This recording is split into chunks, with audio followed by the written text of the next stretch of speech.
name is Flor Maldonado. I work with Kershaw Companies. I'm from Tonasket, Washington. My first interactions with the farm was doing irrigation with my mom. Pretty much it's because I loved riding on the four-wheeler, and it was summertime, and that was the equivalent of running through sprinklers for me. And just being out there, and I had a little loop, and I'd be scouting at the same time. Back in the 90s, my parents purchased a small farm in Tonasket, and really that's how we ate. So every single one of us had to go out to the farm and be working every day. As the years progressed, we actually became supervisors, and we'd be out there during cherry harvest, apples as well, and pears, making sure that people weren't bruising the fruit, that they weren't just ripping limbs off with the ladders, because they really didn't care about next year's production. They wanted to pick as much as they could today. For me, being a kid, one of the difficult things was when I was a supervisor, I used to be really shy.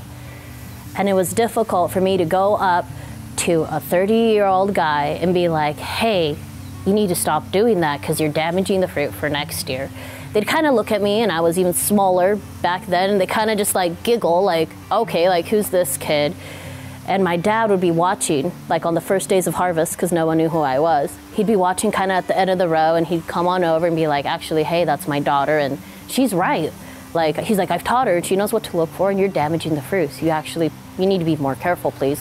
So growing up, I actually didn't want to do anything with farming. Like, when I became a big kid, when I became an adult, I wanted to go and study medicine. And then I started participating at the FFA chapter with Mr. Debach, the advisor, is like, hey, Flor, you know about apples. I really need more people on my apple judging team in order to have a team. Like, I need you to come and participate. He's like, just give this to your parents, have them sign here, and you'll get on the bus. I started apple judging, and I did really well. And I realized this is kind of fun. And there's so many other things in ag other than just growing and farming. There's an entire industry outside of it as well. So my senior year of high school, I switched my mind and decided to go to WSU. And I loved all the science classes. The labs were awesome. Like, the professors did a great job of that. And by my sixth semester, I realized I didn't like the econ classes so much, and only the 400, 300 level econ classes were left. So I spoke to my advisor, and they're like, well, you know, you like the sciences, you do very well in the sciences. Here are other options. So I switched to organic ag, just because my parents were thinking about transitioning to organic, and there was a huge market for it, a huge field, and I took a bet. I'm like, it's going to keep growing.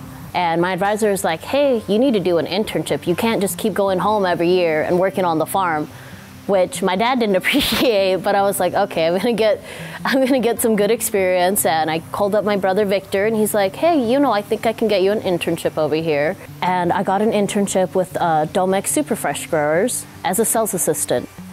And that just opened my mind to a whole new world. If you want to go into ag, go to college, study hard. There are so many jobs available. Like, I love my job. I'm not going anywhere. But if you go to a hort show, go to the hort shows and take some business cards, take your resumes, because people are constantly looking for young growers, the next generation that's going to be taking over their farms. In 5 years, like, I'm going to learn even more and hopefully be managing more farms, and who knows in how many years, maybe I'll be running the Kershaw farms.